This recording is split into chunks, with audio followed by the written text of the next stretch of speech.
Xbox On.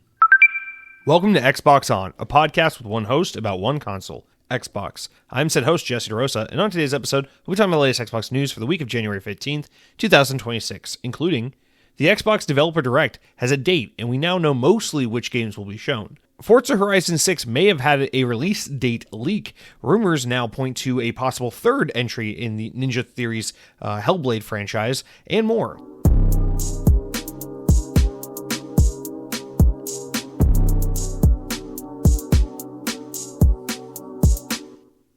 This week in Xbox history, in the year 2011, 15 years ago, The Charge was released, an Xbox indie game, Xbox Live Arcade indie game for the 360. I don't know nothing about The Charge. What the fuck is The Charge? That's how few games come out. Whoa, it says indie games, and it's got a girl in latex with big boobies, and behind her is a spaceship, and the spaceship is going really fast, which you can see because there are beams of light surrounding the spaceship, and they are going whoosh. And this is a game. It says The Charge is a game where a player controls a vehicle which flies through a narrow tunnel. The vehicle builds up to speed over time. The goal is to reach high speed for the high score list. Okay, so it's like an arcade high-speed space game. I'm looking at like screenshots of this game. It's literally just like a first-person cockpit view in a spaceship, and you're just flying through like rings in a tight corridor, like Nights into Dreamland meets like a Star Wars like X-Wing dogfighting game. I mean, like, this is, I guess what I gotta know is why the busty tan blonde woman on the cover of the game, if she has nothing to do with the game itself. I mean, who is this woman? Is she The Charge? Is this a double entendre? Is it supposed to be like this game will get you charged up in a sexual and speedtastic way? Like, what is? The thing is, you know, by 2011. The heyday of the Xbox Live Arcade was over. So this is like the smut era, if you will. And, 2011, at that point in time, we don't really know much about the Xbox One, but people are starting to go, all right, this console's kind of run its course. We're ready for something new. It's 2011, baby. What do we got for next generation? But we would have to wait 2 more years. So indie game developers would give us such titles as The Charge to hold us over while we eagerly anticipated what we then thought would be the Xbox 720. So there's your little Xbox history lesson for today. Guys, welcome to the Xbox On Podcast, episode 346. Speaking of 360, we are getting awfully close to Xbox On 360, episode 360. What a week that'll be, right? I feel like that's going to be the most important milestone for the podcast will be episodes 1 and episode 360, because those are the only 2 episodes named after Xbox consoles. Of course, there will never be, just due to simple numerical errors, there will never be an Xbox on episode Series X or an episode Ally X or anything like that, just because those words don't really tend to come up a whole lot in numbers. So we probably won't be doing those, but we will have an episode 1, which we already did a couple of years ago, and we will have an episode 360, which we're well on our way to. So please look forward to that. So of course, as was the case, the developer direct that we've all been waiting to get a date for, more information on, well, the news dropped like right when the podcast went live last week. Is what it is. These things happen. Not going to make a huge thing out of it. But with that said, let's just jump right into the news, because the first thing I want to tell you guys is next week's episode is going to be delayed by 1 day. Why will it be delayed by a day? To accommodate our first news item of the day, which is that the Xbox Developer Direct now has a date, a time, and we know most of the games that will be announced or shown at the showcase. So Microsoft announced the date. The event will take place on January 22nd. We'll get looks at Forza Horizon 6, Fable, and a new game from Pokemon developer Game Freak, Beast of Reincarnation, which we learned about a year ago. The digital event, which Microsoft claims includes brand new gameplay from each of these 3 titles, will stream on Thursday, January 22nd, 1 p.m. Eastern Time. That is the day this podcast goes live. So rather than you getting a new episode next Thursday at 9 a.m., you will get a new episode next Friday at 9 a.m. so that I can come home from work on Thursday, talk to you guys, podcast about the direct, and then we'll have to delay the show 1 day to accommodate such a thing. But such is life. These things happen from time to time. What else is new? So we knew the developer direct was coming. We knew to expect Fable. We knew to expect Forza Horizon. I don't think we knew to expect Beasts of Reincarnation from Game Freak. So let's talk about this a little bit more. This is from VGC. In a press release, Microsoft said the Developer Direct will feature blah, blah, blah, extensive looks at Fable and Forza Horizon 6. Forza Horizon 6 was announced last year, and the game will take place in Japan. Fable was announced in 2020 as part of Xbox Games Showcase, but rumors began swirling about that game, I think, in 2017.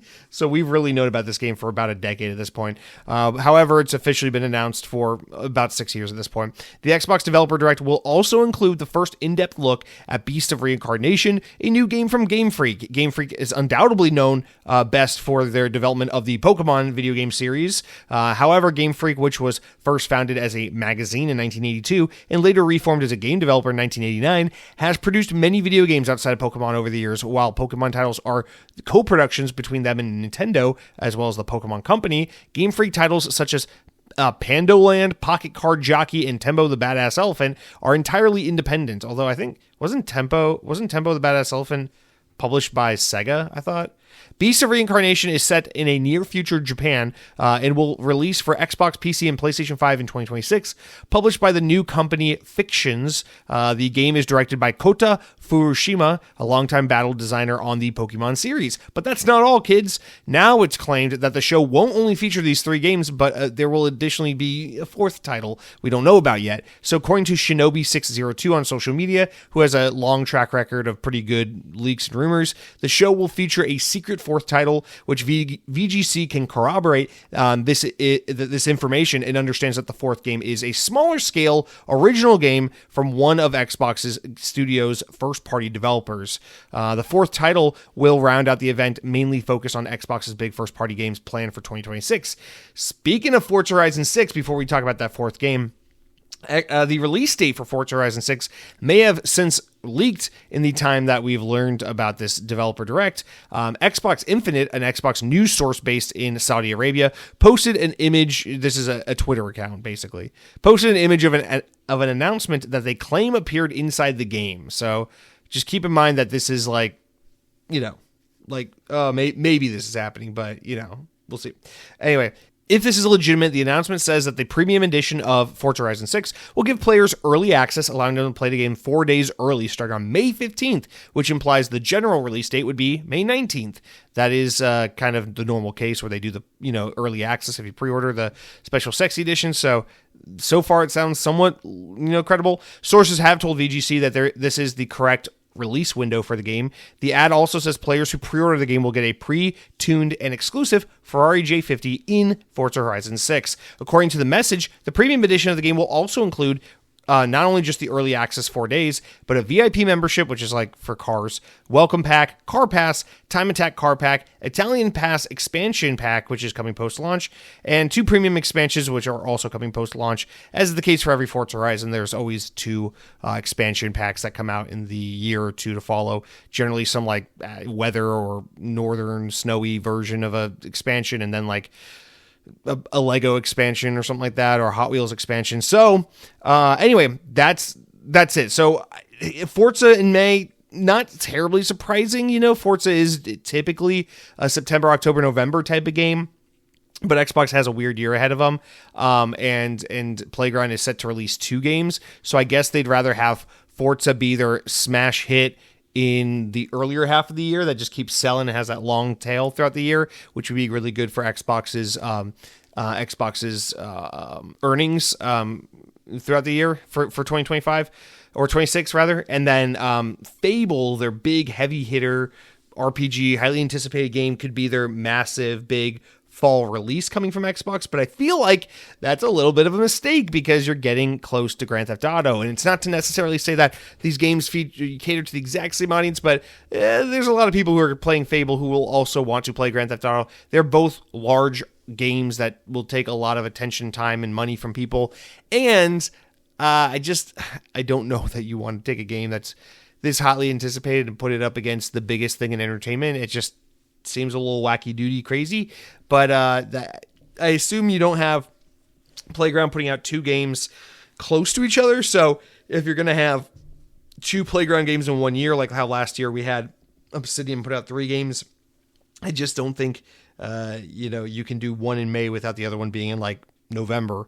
So that is a pretty ballsy move, maybe, just maybe, and I hope they don't do this, but Xbox and some of these other companies have become pretty accustomed to the December release lately. You know, Nintendo just did it with Metroid Prime 4, and last year Xbox did it with Indiana Jones. So it's possible maybe they want to make Fable their December game, which is a bad idea in my opinion, because it snubs it from Game of the Year recognition and awards and kind of makes it, you know, it can still do well, but it just kind of like releases in a time period where the conversation quiets down because games media goes on break and people are on the holidays and just people are more distracted. So it's like, it might not be horrible for sales, but it's definitely bad for the conversation piece of it, I think. So I hope that's not what they're planning. But anyway, I'm getting a little distracted here, guys.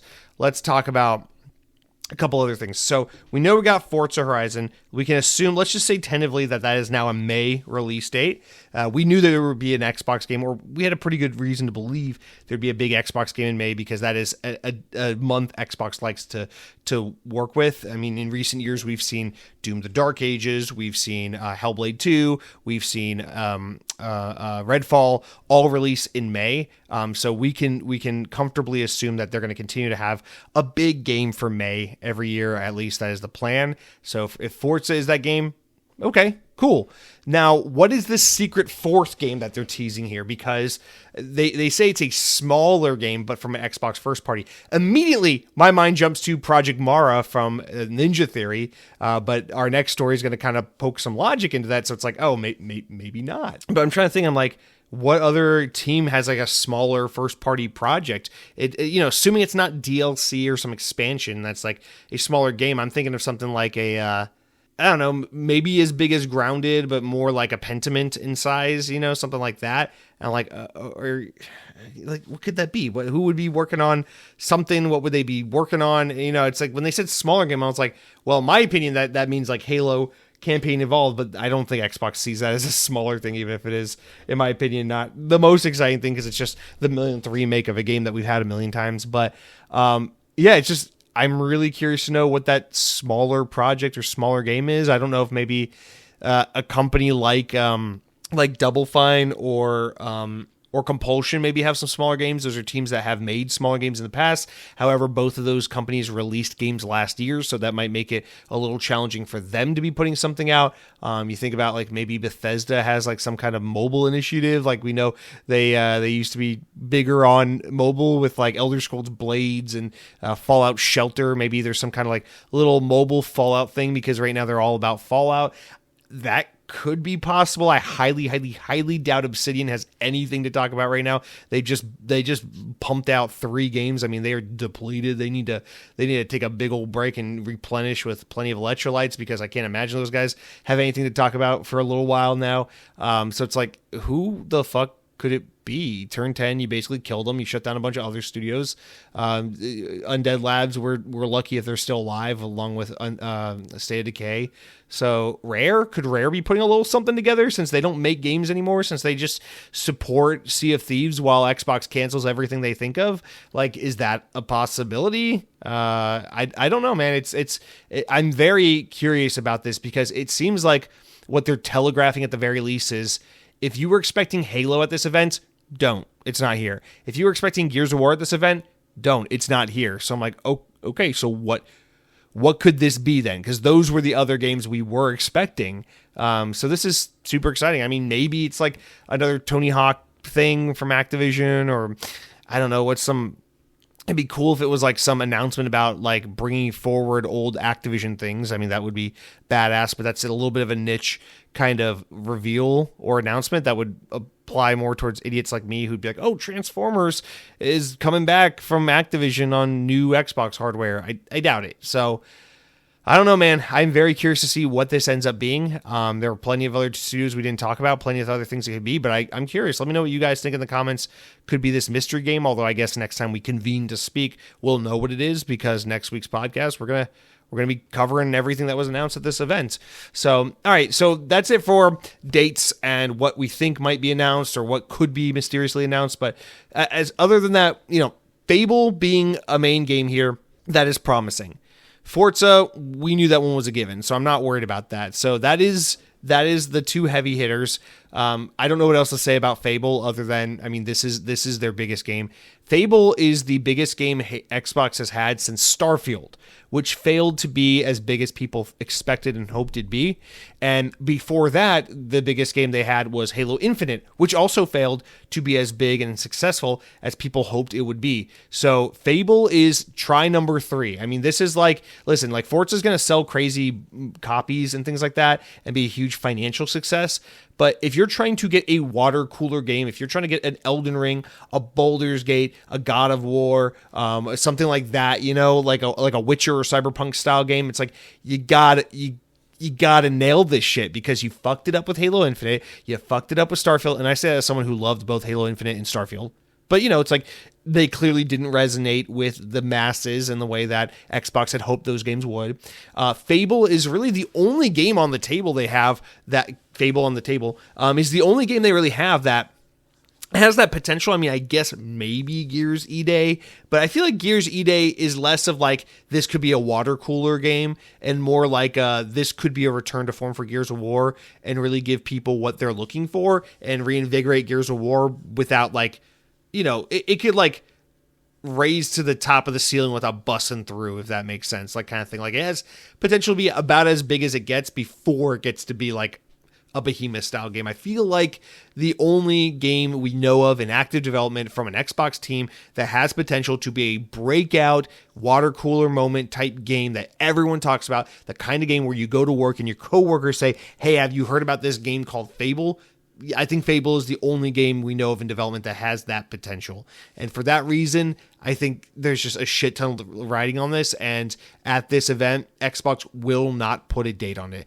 They might put a fall 2026 date on it, or they might just say 2026, but I don't think they will put a specific day on this game because I think there's just too much riding on it and they want to have the flexibility to be able to last minute move it to wherever on the calendar they need to in order for it to be best positioned. But God help me if they so much as put it within a month of Grand Theft Auto 6, I will personally go to Redmond, Washington and show Satya Nadella my asshole and say, baby, this ain't AI. This is the real thing. Look at this asshole, baby. You did this to me. You did this to you. You are a freak. I'm not a freak. You are a freak. And I will say that to Satya Nadella. And he will probably look and he will probably go, that is AI. And I will say, it is not AI. You're a dumb bitch. And he'll say, security. And I'll say, oh, security back. And then I'll get pulled out of Microsoft and he'll get coddled because he's a tech billionaire. And then he'll give Donald Trump another award. And Donald Trump will be like, oh, thank you so much. The billionaires, they owe me so much. I deserve the Nobel Peace Prize.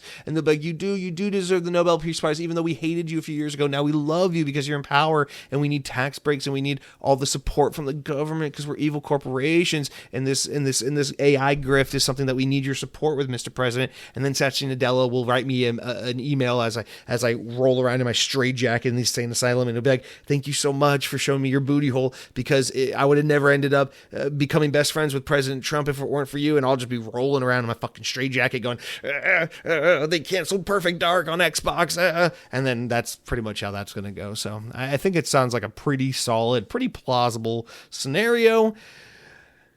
I promise I took my medicine today. So there we go. I don't know, man.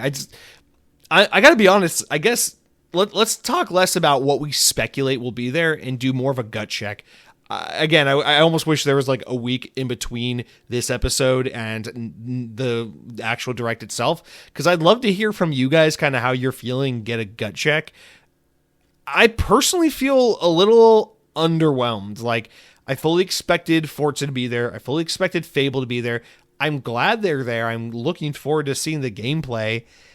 Beasts of Reincarnation, we can talk about it a little bit if you want. It's like, I don't give a shit. Like, I don't care about Pokemon. I know this game has nothing to do with Pokemon other than the fact that Game Freak is making it. It looks like if the Pokemon guys decided to make a Monster Hunter game, I still don't care. The graphics are so impressive from the trailer we saw last summer at the Xbox Summer Showcase that it makes me go, why can't you make Pokemon games not look like shit on the Switch? And I just don't know what to say, man. It's like, this is cool. I think it's really cool that Xbox likes to put their weight behind a couple second party games in the case of like a Ninja Gaiden 4 or some smaller games from unknown teams that they really believe in, like Expedition 33, or just, good games that they think have a high potential from teams that they have the opportunity to work with that maybe they don't typically work with, like in this case, Game Freak. So like, that's cool. I think it's cool that this game will be there. I think it would be cooler if we knew all the Xbox first party games that were going to be here, and then Beast of Reincarnation was the surprise game. Although, let me take that back actually as I say it out loud, because it might be cooler to set the expectation for like, hey, here's a third-party game you don't give a shit about. Here's Forza, here's Fable, and oh, what's this? And then, is that a Gears of War in my back pocket? Like, that'd be cool. That'd be pretty fucking cool. I'd rather be disappointed on the lead-up and surprised by the secret surprise thing, like genuinely excited about that, as opposed to the other way around. But I just gotta say, going into this, I didn't necessarily think 100% it was going to be Fable, Forza, Halo, and Gears, but I thought it would be at least 3 of those. I thought it was either going to be Fable, Forza, and Halo, or Fable, Forza, and Gears, at the very least. But the fact that neither Halo nor Gears are here, and we're being told that this 4th surprise game is a smaller game from an Xbox first-party studio, I'm like, well, that means it's not Halo and it's not Gears. What the fuck, man? Expect something like a Pentiment style game, so I don't know, man. And then didn't they show 5 games last year? So maybe there are 2 surprise games that aren't known about. I don't know, man. Listen, I'm excited for this because Forza Horizon 6 is a surefire hit for me. I love Forza Horizon, and I, like many others, have been waiting for this series to go to Japan for a long time, so I'm very excited about that game. But I know what Forza Horizon is, and I don't need to see a whole lot of it. Like, I don't need 15 minutes of you describing what a Forza Horizon game is, Show me a couple seconds of a car driving through Tokyo, and I'll be like, that's fucking cool, and then I'm done. I don't really need a developer direct for the 6th entry in a Forza Horizon game. It's like, I know what to expect, so I don't care.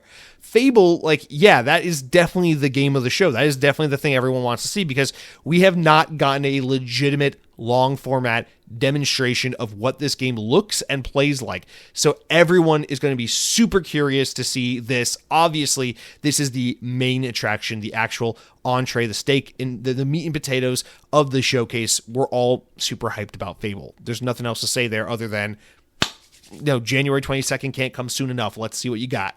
But other than that, I'm just like, like last year it was like, oh, South of Midnight, oh, Doom the Dark Ages, and stuff like that. But this year it's just like Fable, In the years past, it's like, oh, Hi-Fi Rush, that's a cool surprise. Where'd that come from? Avowed, oh wow, I can't wait to see more Avowed. What a great look at that game that I'm excited about. But this is just like, there's Fable. And the Pokemon guys are making a Monster Hunter game. But there's Fable. I don't know. Maybe I'm being a little too down on it. I'm sure I will be a lot more excited about this once the Direct actually happens and we see all the games. And, I guess I'm probably just mostly creatively bankrupt and unable to use my imagination to think about what it is we could be getting. But I wonder what that 4th game could be. I don't know. Fuck it. Let's move on, guys. So that's next week. We'll talk about this extensively. No need to really get into it much further, because really by the time most of you are listening to this, we're just going to be moments away from learning what all this shit is anyway. So I'm really excited. I don't want to understate it because of all the other stuff we're talking about here. I am very excited to see Fable finally, because this is a game that plays on so many levels where it's like, I am excited for this game because as a player of video games and an Xbox gamer, I think this game looks and sounds good and I want to play it. But separate from that entirely, as an Xbox enthusiast and as someone who just enjoys following the games industry and the news and everything happening, this game is absurd.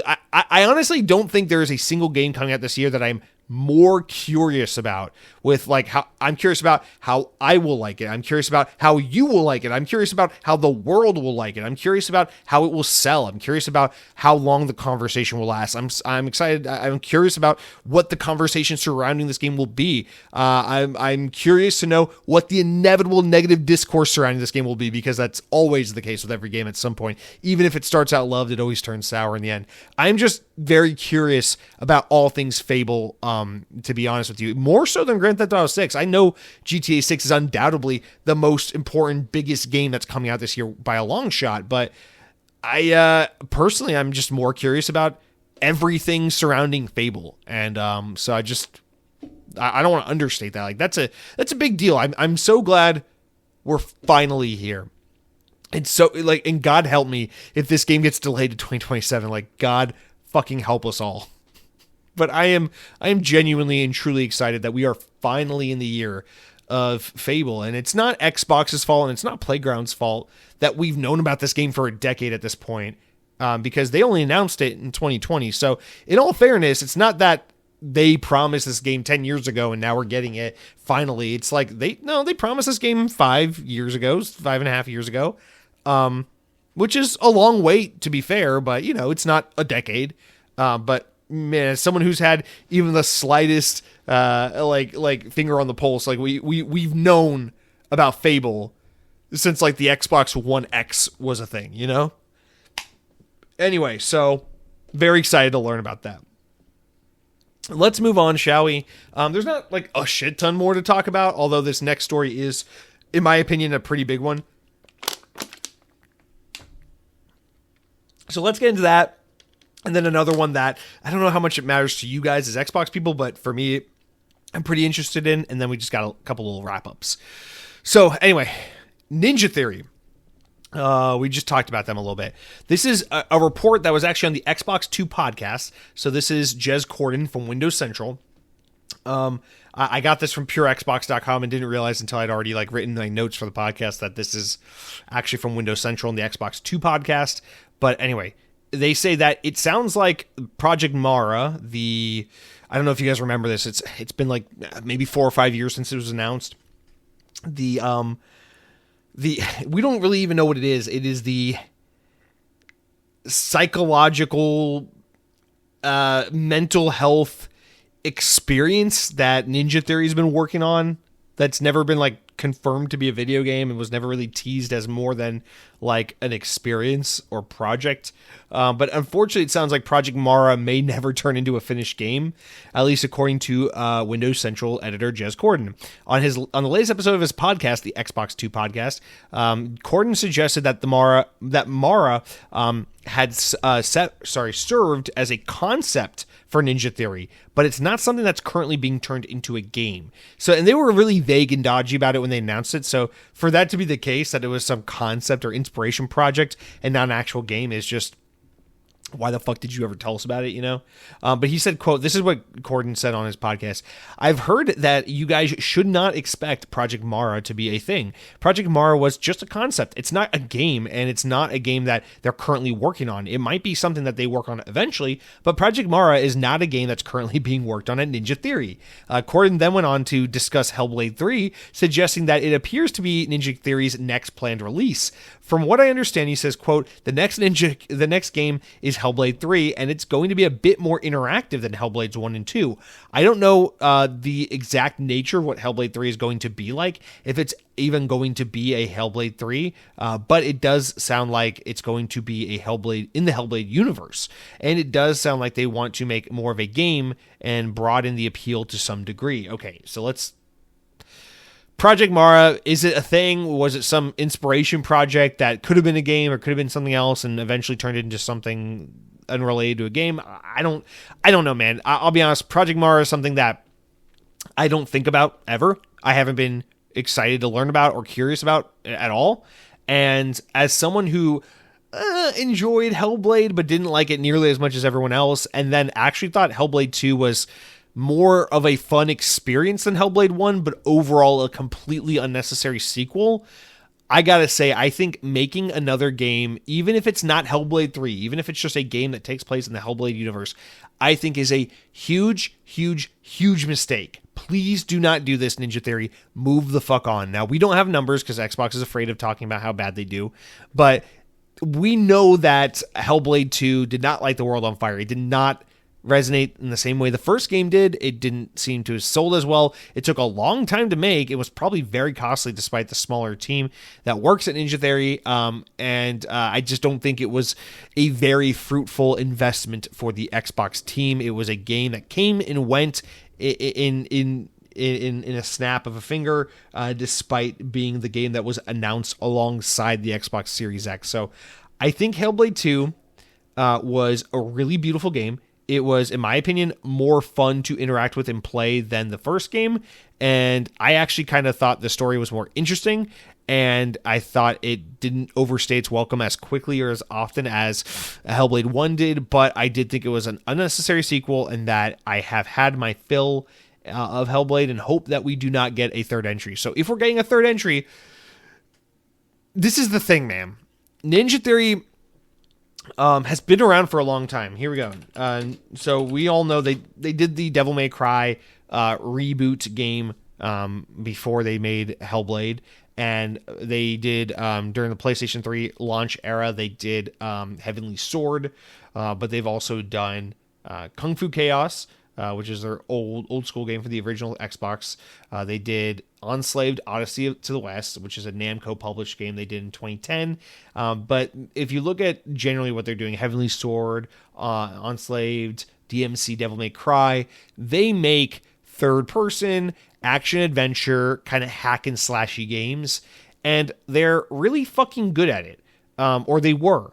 And so for them to have turned into this like artsy-fartsy, we're telling a story about mental health, about trauma. We're telling a game about this special condition that people don't understand. We're making a difference in the world with our game, and we're making it in conjunction with all these organizations, and we're going to win fart-sniffing awards about it. It's like, okay, it was cool in 2017 when you did it the first time. Then you did it again in 2024, and it was like, it's a little unnecessary. And now you're going to maybe do it a third time. It's like, okay, you are asking for it. But you know what? I wouldn't be surprised if you did a Hellblade 3, because Ninja Theory seems to not want to make video games anymore, and Xbox seems to constantly want to encourage developers to make the worst decisions possible. So I would not be surprised if that is where we end up. It's with a Hellblade 3. And if they do make a game that is in the Hellblade universe but is not a Hellblade 3, what does that mean? Are they going to make a Souls-like fucking game? Or are we going to get a Ninja Theory Souls-like game set in the universe of Hellblade? Because that right there would be my own living hell. That would be me exploring the theme of psychosis. That would be me wanting to absolutely off myself like Senua does, which she doesn't actually do, but whatever, mental health or something, right? So I don't know, man. Like, this just sounds like a huge mistake. I think it's time to do something new, whether you revive an old IP or make something new.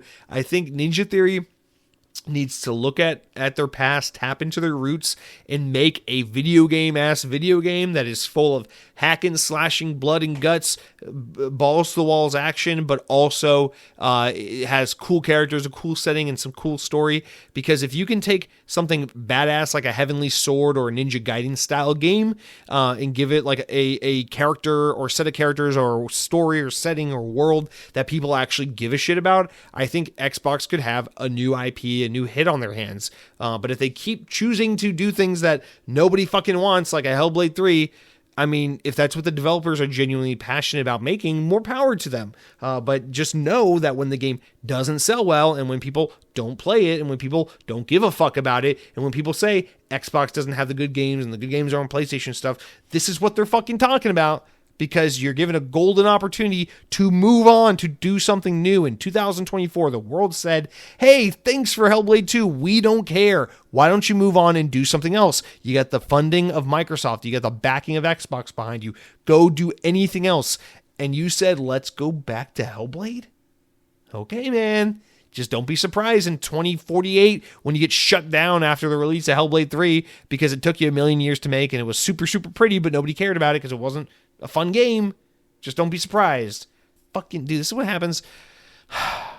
Listen, man, I hate to say it, but this is what happens when you give the Brits autonomy, you know? This is just what happens, you know?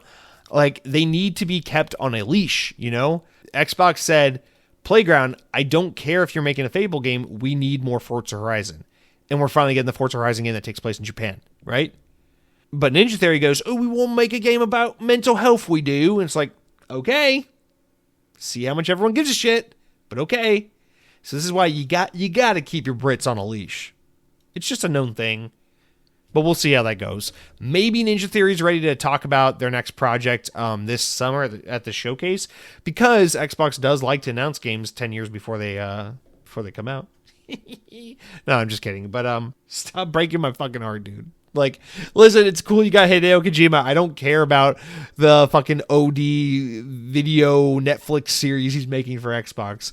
It's cool that you bought the guys that make awesome third-person action games, but it's unfortunate that Ninja Theory just wants to make mental health, emotional experiences. Look, it's cool that you poached a bunch of talent from Santa Monica and tried to make the next big AAA studio in California. You just canceled their game and fired them all. Okay, it's just come on, man. Like, Xbox has been on a roll. I like to give credit where credit's due. Like, they've had really good games in the pipeline, like Avowed and Outer Worlds and Clockwork Revolution and Halo this and Halo that and Gears of War and Forza and Fable. It's like they've had good games in the pipeline. Not everything's been a bona fide smash hit success, but they've had a really cool, diverse, and fun lineup of games. Don't do this now. Now that everything else is canceled, deleted, delayed, murdered, dead, in the ground, don't tell me all that's left in the canon is like Hellblade 3 and Hideo Kojima presents a Netflix special. Like, come on, man. Come on. All right, we'll have to see where that goes, but I'm really hoping that Ninja Theory finds it within themselves to make a video game again. But at the same time, I don't want to be the guy to tell a developer what they should and shouldn't do, so if their hearts are telling them that they want to make Hellblade 3, good for you. Good for you. All right, speaking of things that ought to happen, remember how I am always bitching about how Xbox literally lied to the FTC and was like, oh yeah, we're going to put Call of Duty on Nintendo platforms and it's going to have parity with the Xbox and PlayStation versions of the game. Oh yeah, total feature parity. We're putting these games on Nintendo. And then they never did it. They just proceeded to actually never follow through on that. Well, we have some good news. It might actually be happening and somewhat imminently. So, from VGC, news of Call of Duty's arrival on Nintendo Switch 2, potentially also the Switch 1, could be imminent. That's according to Twitter user Reality, who data mined a recent Call of Duty update and claimed to have found new code referring to Nintendo's platforms. Under the platform family section of the code, joining existing entries like Sony, Steam, Microsoft, and Ubisoft Connect, some Activision games were added to Ubisoft Plus Premium last month. There is now reportedly new code that says Nintendo. It also adds a new entry to the platform family to a account type section, adding NA for Nintendo account to their existing entries of XBL, PSN, and Steam. So Reality suggested that the addition of Nintendo to the game's code suggests that an announcement is imminent, perhaps during the presentation announcing new games. So maybe this is during the developer direct. I fucking doubt it, but maybe. While it's almost certainly that such games will be available on Nintendo Switch 2, not much is known on whether or not Microsoft will attempt to bring these games to the original Switch. I think they won't. I think the answer is you fucking can't. Good luck getting Warzone on a Nintendo Switch. Fortnite runs like a pile of turds on Switch. There's no way you're getting Warzone on there. However, I think you could do it on a Switch too. That'd be fucking cool. I think it'd be really cool. Listen, I'll put my money where my mouth is. If Xbox announces Call of Duty is coming to Nintendo Switch and they put Black Ops 7 on Switch 2, like imminently, like in the next month or two, I'll buy that shit. I will buy another $70 copy of Black Ops 7 right there, sight unseen, for my Nintendo Switch 2, just for the novelty of having Call of Duty on Nintendo Switch, and because, fuck it, I like Switch again, and I like Call of Duty, so fuck you, I'll do what I want. But I just don't think that's what they mean. I think what's going to happen is we're going to get Warzone on Switch 2, and that is it. And then later they're going to try to make future Call of Duties somehow come to Nintendo, like Modern Warfare 4 and stuff. But that will be a massive undertaking. We'll see how that goes. I mean, listen, with how bad Black Ops 7 performed, we don't have all the numbers, but we just know that it's not doing well. I mean, they need all the help they can get. So if you can get this game on Nintendo's platform, that will be a nice boost to your numbers, because God knows you fucking need it right now. So I'm really hoping that this is an imminent announcement. I don't think it would be done at the Developer Direct. I think there's no reason for that. The Developer Direct does seem to be a very Xbox console-centric event. But yes, maybe at a Nintendo Direct, although... yeah, probably, right? In Nintendo, the way they work is like, they'll be like, hey, we're going to have a Nintendo Direct, like, in 5 days, fuck you, you know? I think we're due for a Nintendo Direct soon, because we had one last in, like, September, And so there's probably going to be a February or March Nintendo Direct. So I would not be totally... the odds of Call of Duty on Nintendo Switch being at the Xbox Developer Direct next week, slim to none. The odds of Call of Duty being at a Nintendo Direct maybe next month, that's pretty believable. Pretty believable. And I love the Nintendo Direct where it's like, doodle-doo-doodle-doo-doo, and then like the narrator's like, grab a hold of Yoshi in this all-new yarn-tastic adventure of Mario Super Brothers for the Nintendo Switch home console. But then there'll be like a Call of Duty announcement. They'll be like, stave off some Middle Eastern and Mexican drug lords in Call of Duty Black Ops 7 for the Xbox 360. You know, it's just like, I want to hear like the family-friendly Nintendo announcer be like, inject a fucking privatized military bioweapon into a third world country's water system in an attempt to take over the government, you know, and overthrow communism. I just want to hear the Nintendo Direct announcer talk about Call of Duty coming to the Nintendo Switch, because that'll be fucking sick. And I'll be like, hell yeah. But we'll just have to wait and see how that plays out. I don't fucking know. But I would genuinely be excited about this one. So that's why I really want to put it there. Not because it's directly like Xbox console related, but it is a big deal, right? Xbox buys Call of Duty, and then Call of Duty comes to Nintendo because of Xbox buying Call of Duty. It makes no fucking sense, but it seems like it's the world we're living in. And so I just think it's highly noteworthy, nonetheless. So anyway, we got a couple wrap-up stories here, 3 of them, not too much to get into here, but the first one being that Avowed is officially announced to be coming to PlayStation 5. It will come to PlayStation 5 on February 17th, which is about a year from when the game came out to Xbox. So it seems like Xbox is doing this thing where their games either come to PlayStation like day and date or like about a year later. So I'm expecting Forza Horizon 6 to be like about a year later type of deal. So anyway, with the February 17th release of the PlayStation 5 version, there'll be an anniversary update to the game, which will include new game plus, new character races, new weapon types, a photo mode, because always a photo mode, and more features. So that will come to the Xbox version and stuff as well. But yep, PlayStation fans will get to play Avowed, because fuck console exclusivity on February 17th, so in about a month. And then in addition to that, Forza Horizon, speaking of Xbox on PlayStation, Forza Horizon 5, which has been on PlayStation 5 for about a year now, has reportedly been a huge hit, generating over $300 million in revenue for Microsoft, according to Alinea Analytics analyst Reese Elliott, who claimed that on social media that the PS5 version of Forza Horizon 5 recently surpassed 5 million sales on the platform.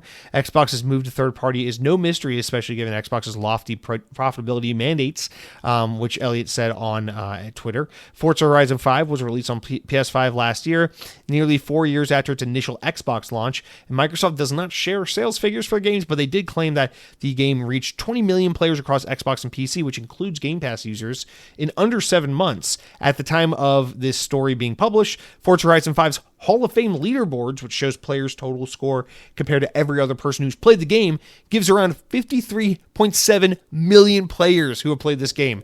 Of course, that doesn't account for Game Pass people, but between Game Pass, Xbox, PC, and PlayStation 5, over 53 million people have presumably played Forza Horizon 5. I mean, if even half of that is just people who purchased the game, I mean, that is a absolute behemoth of a game. It's so important to note that, like, Forza is fucking huge, way bigger than most people think, and you see why there's such a huge push to support Horizon over Motorsport, and to still make a Horizon 6 even when Playground is busy on Fable. So it's just a big deal, and yeah, I mean, just absolutely insane. It just, once you get that kind of taste of success, you can't be surprised for Xbox, you know, to keep going harder and harder into the PlayStation market. Like, it just brings me back to a few years ago when they first announced they were bringing a few games over to PlayStation, and they did that Xbox podcast where Phil Spencer and everyone just lied straight to the camera. And they're like, this is just a test. We want to put these 4 games on PlayStation just to see how it does. We're just trying to learn. We're not bringing everything to PlayStation. Calm the fuck down, guys. And it's like, what did you think was going to happen? You put your big games like Sea of Thieves and Forza Horizon on PlayStation, and they were massive successes. What did you think was going to happen? That Microsoft would be like, oh, if we put Forza Horizon on PlayStation, we'll sell an additional 5 million copies and make $300 million in revenue. That's nice. Let's stop doing that though. Let's just stop doing that. It's like, of course, once they get a taste of the money, they're not going to want to stop. But in doing so, all they've done is just fucking murdered the Xbox ecosystem. But whatever, we don't have to get into all of that. Just know that Xbox games are doing really well on PlayStation, and they're going to continue to come to PlayStation for that reason. And Forza is a fucking behemoth mega game.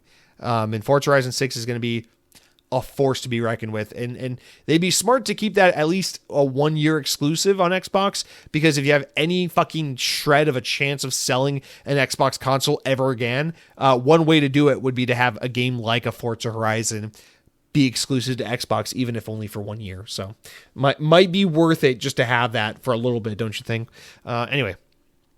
One more wrap up, guys. Ubisoft has announced a proposed organizational restructuring at the Division and Avatar developer Massive Entertainment, which says it could result in 55 people losing their jobs. The proposed restructure affects Massive's Malmo and Stockholm studios following the completion of the voluntary leave program launched last year and a finalized long-term roadmap, which Ubisoft says has provided clear visibility into the structure and capacity required to support two studios' work and sustainability over time. So, yep, the guys making your Division 3 game right now, and apparently some other unannounced game, are going to face some layoffs, because that's just what happens during arbitrary layoffs that you can call restructurings, but they're just layoffs. They're just layoffs because times are tough, and Ubisoft and the like are hurting right now. So anyway, sorry for all those getting affected. Just want to announce that, because it's just always noteworthy that, to know that the games you enjoy and the games you play are coming from somewhere, and the places they're coming from are mostly trying to purge everyone who fucking works their asses off to bring these games to us. So there you go. Guys, that's going to do it for all of our news this week. Pretty exciting stuff. I think next week we'll have a ton to talk about, and I'm really excited to see how things play out with the developer direct. I'm pretty optimistic that it'll be a good one. But with that said, guys, I'm going to take a quick water break. We're going to come back, talk about the games I've been playing, and get into the listener comments. So we'll be right back. All right, guys, welcome back. I'm going to talk about the games I've been playing this past week or so, whatever. But before I can tell you about Outer Worlds 2, let's be honest, I got to tell you about what it is I've been eating. Because food's nourishment, and nourishment is good for you. So, listen, I got to tell you, this past weekend, so my girlfriend and I, we had to go to Tampa because she got a car last year, and we bought it in Tampa. And the dealership we bought it from was like, oh, we'll give you your first oil change for free or whatever. So she needed an oil change, and I'm like, excuse to go to Tampa, because we end up in Tampa, it seems like every fucking weekend at this point. So we drive down there and drop off her car for a while, and we're just waiting for it, whatever, and we're just running some other errands in the area while we're there. And I go, hey, I saw that billboard, because in Tampa they have the Hard Rock Casino. And I was like, hey, I saw that billboard that said that there's a buffet at the Hard Rock Casino, and they do lobster tail and stuff, because knowing my girlfriend loves lobster tail, I'm like, oh, maybe bait her a little bit. And I like the idea of, the casinos and the stuff, because they remind me of cruise ships, because cruise ships are just where fucking rich, fat fucking Americans go to be gluttonous and eat a lot and gamble and smoke and drink and be assholes. And I love cruising because I'm an idiot. And so I saw that sign. I was like, wouldn't it be cool if I could coerce my girlfriend right now into going to a buffet? So I start to look it up just for shits and giggles, and I'm pulling up on Google, and apparently this was like a very notable buffet that closed down during COVID and then just reopened like last summer, like very recently, like was closed for 5 fucking years following the pandemic. And so apparently it was like kind of a big deal when it reopened, and people are like, oh, it's back. And some people are like, oh, it's not as good as it used to be. Oh, but the price is still good, whatever. Come to find out through reading these reviews that if you sign up for the casino's loyalty rewards program, you can get a coupon for 50% off for 2 people at the buffet. So I was like, wait a minute. You tell me I can like close my eyes and pretend to be on a cruise ship for an evening by going to the casino and eating at a buffet for 50% off? I'm like, all right, let me see what we can do. So I tried to convince my girlfriend, oh, they got seafood, they got a sushi section, you can eat, because she loves seafood. I'm like, oh, you can eat oysters and clams and lobster and fucking sushi rolls. And I'm just thinking about how I just want a buffet so I can eat endless prime rib and mac and cheese and shit. And I'm just like, oh, this would be so cool. So I bring it up to her attention, and she's like, yeah, that actually sounds cool. Like I'd be up for that. I'm like, really? But like, we're trying to be healthy now. We're calorie counting. We're working out. We're doing all these things. Like, you do that? She's like, yeah, it's our cheat day. It's Saturday. Like, that sounds like a fun thing. If it's like the only thing we eat for the day, that'd be fun. I'm like, oh, okay. So I started doing the research, and lo and behold, they still got the promotion going. So we go over to the Hard Rock Casino in Tampa.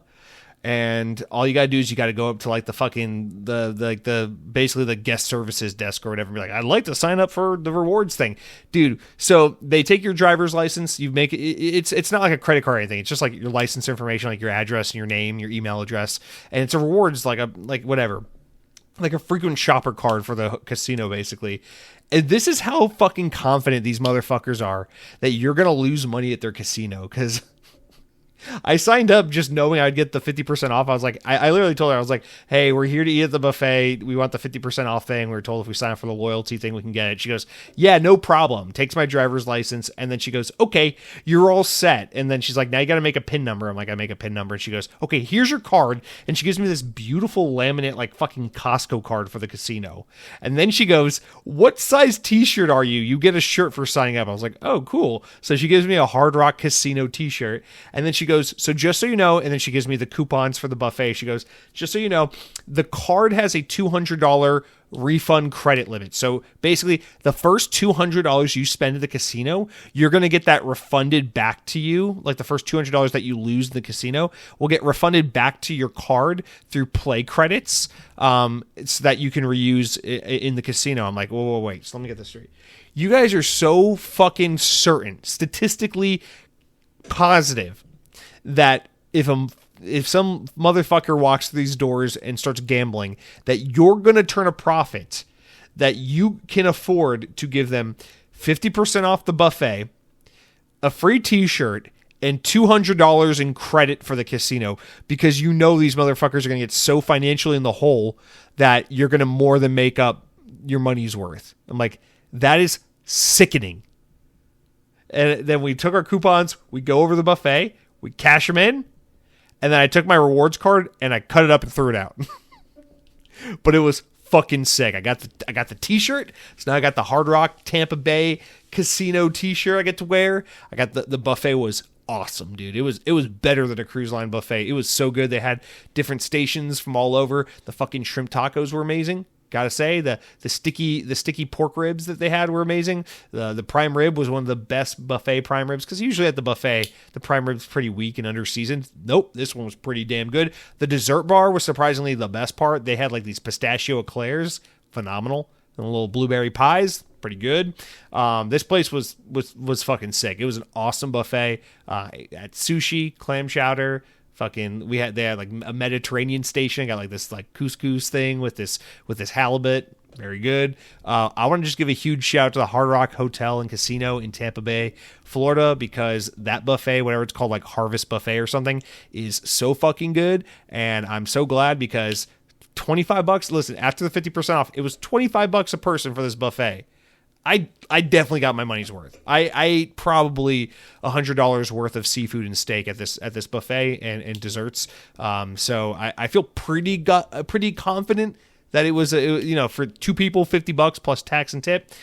I feel like I got my money's worth. It was a pretty good, successful venture, and I'm shocked that my girlfriend was willing to go, that the food was actually good, and that everything played out exactly as I had hoped. And so I just want to say that's it for what I've been eating. Guys, if you're ever driving through, I don't know, Mississippi or I don't know, Nevada or something, and you pass by a casino, don't be afraid to stop by and ask at the front desk what kind of deals you got for someone who wants to eat at your buffet, because chances are they might be so goddamn confident you're going to lose money gambling that they'll give you a good price to eat there. And as someone who doesn't gamble and has zero interest in throwing my money into a slot machine, I feel like I came out ahead. That's the second time actually I've been to the Hard Rock Casino and walked out feeling like I came ahead. So as someone who doesn't gamble, has never spent money on a casino slot machine in my life, but has been to the Hard Rock Casino like a dozen times, I have somehow more often than not either left spending $0 or feeling like I've come out ahead, and that's a good feeling. So shout out to the Hard Rock Casino. If you or a loved one have a gambling addiction, please look at the link below in the bio or in the description of this video, and you can figure out how to get help. But with that said, guys, let's move on to what it is I've been playing, which is The Outer Worlds 2. I really did have plans this weekend to just sit at home and play Outer Worlds 2 for 2 days straight, nonstop. But Saturday ended up being like a big, long day out in Tampa. And then Sunday ended up being like half video games, half like, it's that day. It's like, got to do laundry, got to do grocery shopping, got to do planning for the week and the meals and the vacuuming around the house and doing some things here and there. So it ended up being like, I got 4 hours of game time this weekend. And then a little bit of time here on like Friday night and Monday night or whatever. But basically, Outer Worlds 2 is still what I'm playing. It is the primary game I'm playing.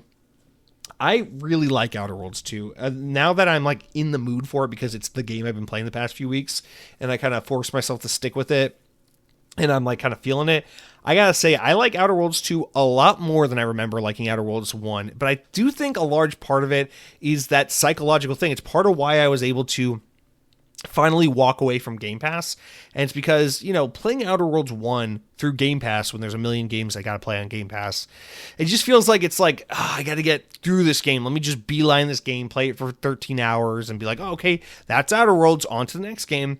But spending my own money on Outer Worlds 2, sitting down with it, saying, okay, I invested in this game, let me play it, and really sitting with the game, and like I'm not blasting through the campaign. Like I am in the third act of the story mode, but I have stopped the main quest line completely because right now I'm doing all the faction quests and companion quests because the Outer Worlds games are pretty linear. It's not like too much to see and do, and so I want to see like those main companion quests and faction quest lines kind of like reach their natural conclusion before I make it to the end of the game, because once the game's over, like there's really not a whole lot to do. I'm not doing every side quest and seeing everything the game has to offer. I'm not going to spend like 40 hours with it, but I will make this otherwise 12-hour main story last me about 20-25 hours so I can see and do all the companion and faction quest lines, because honestly this game's questing is really, really strong. Actually, it's like every gripe I had with Avowed is kind of like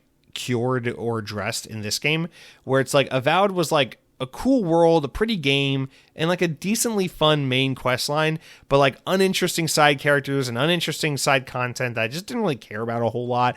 But this game, it's like I care about pretty much all of it. Like it's all pretty interesting.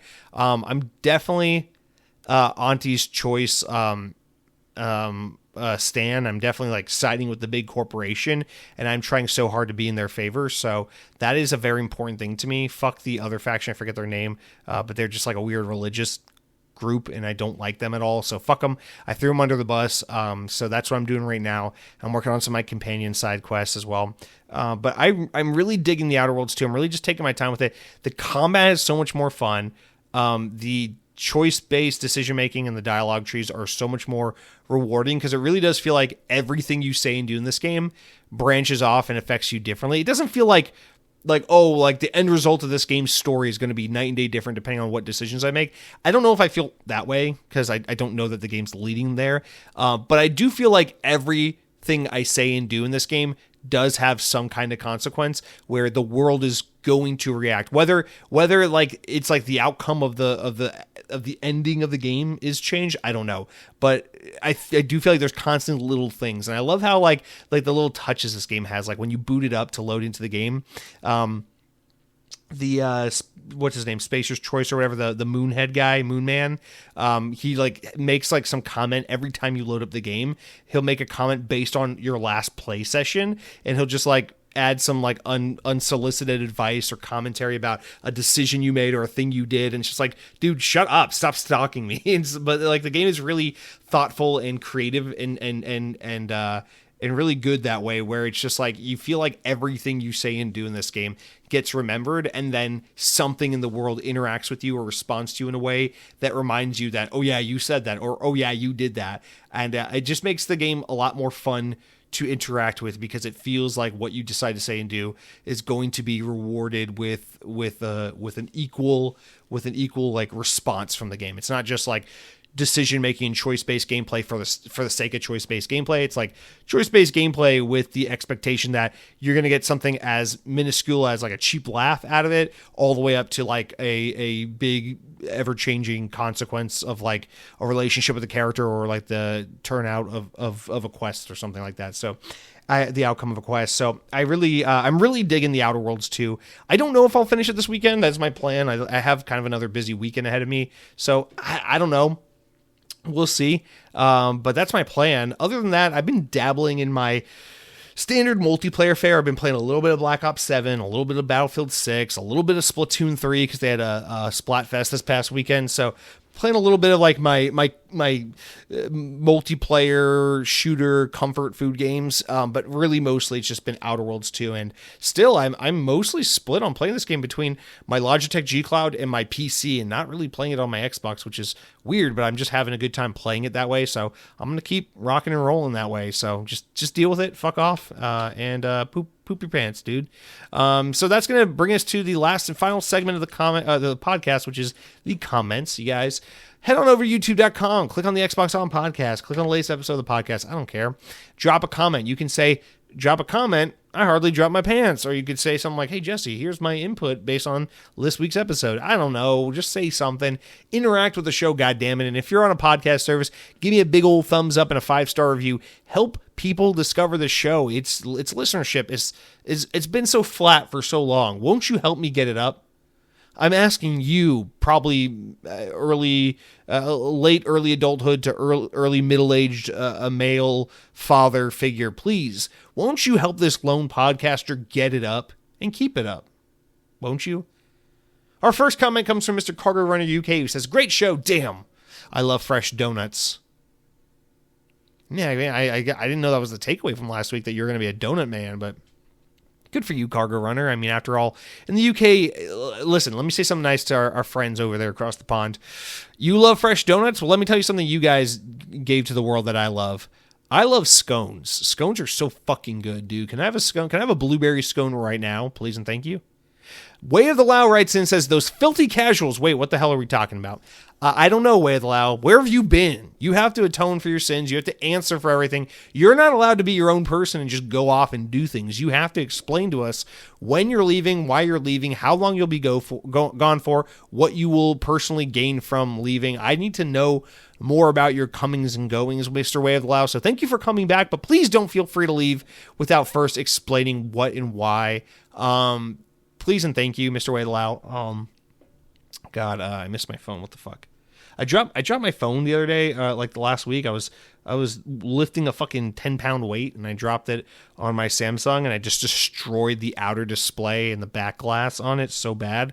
I'm exaggerating. It was like a 20-pound weight, but it was baby weight, and I dropped it. I dropped it on my fucking phone. I'm so mad about it. But I have Samsung Plus, so I shipped it off. It's like in Texas right now, getting repaired.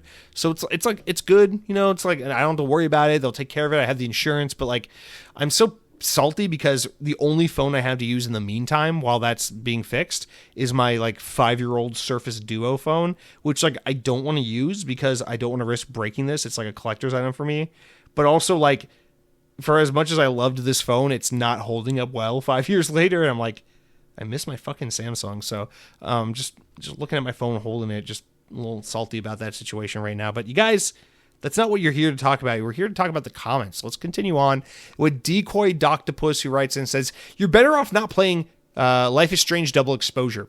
It starts off really strong and interesting, then it gets disappointing. On top of that, they straight up don't return to and resolve a storyline. I'm talking about what happens with the cop.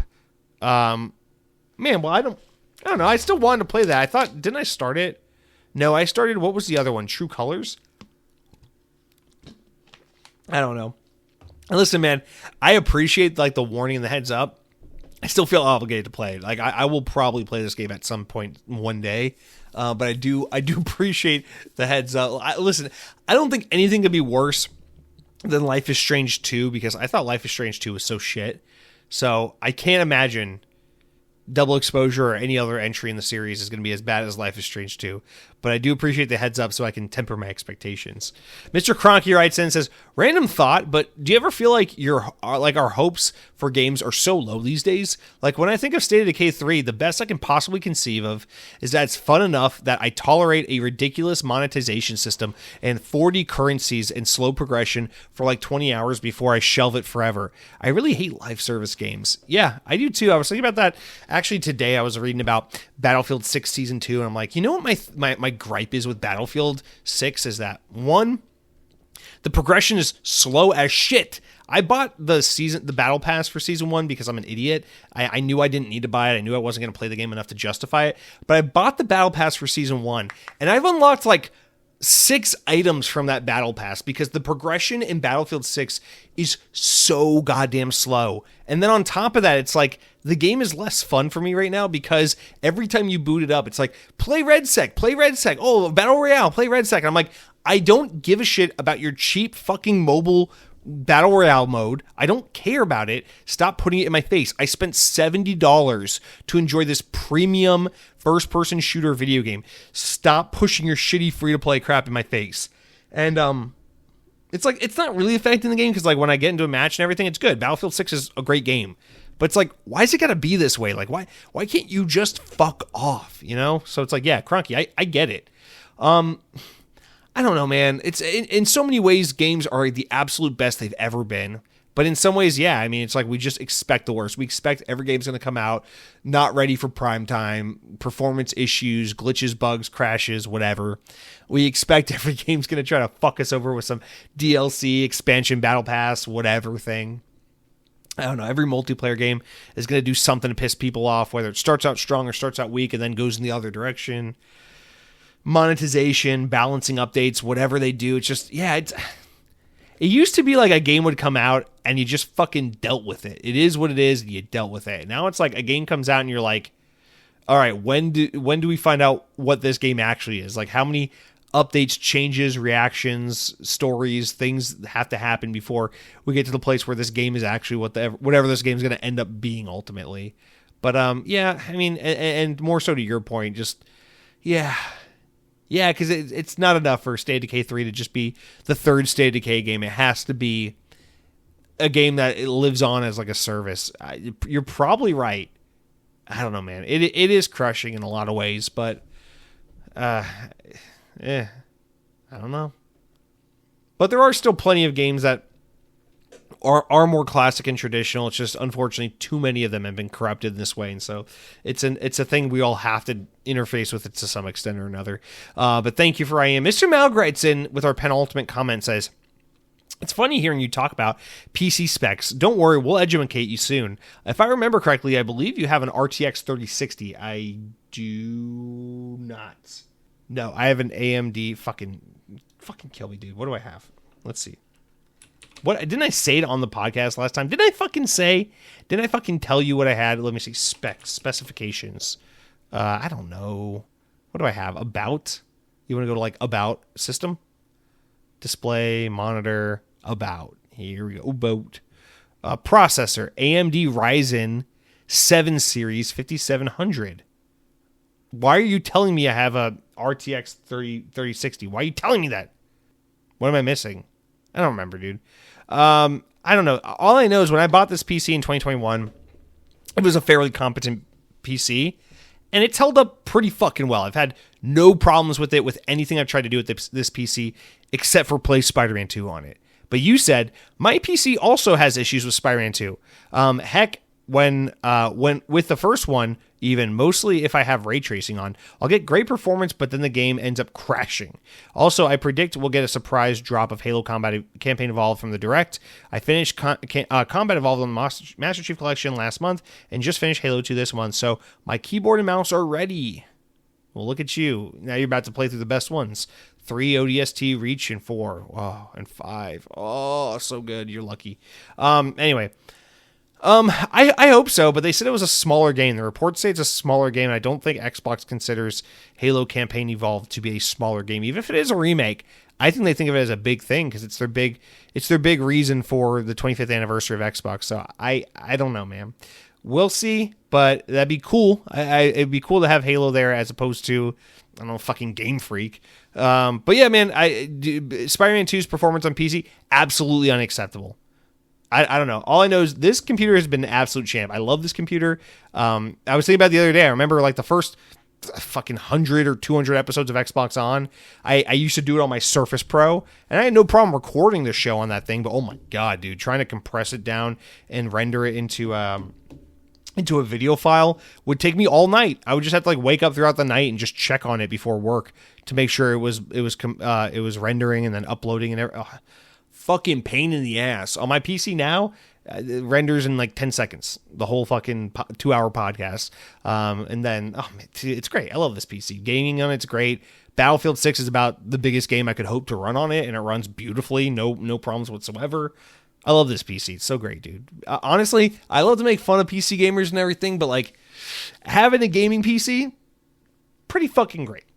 It's not my favorite place to play games, but it is super nice to have when you do play games on it, and then it's great for all the other things it does. So highly recommend. And man, I doubt I could get this PC for the price I paid for it back then. I think I got it for like $9.99. I literally got it for like $1,000, and it was a great deal at the time. But God, I shudder at the thought of what that thing costs now.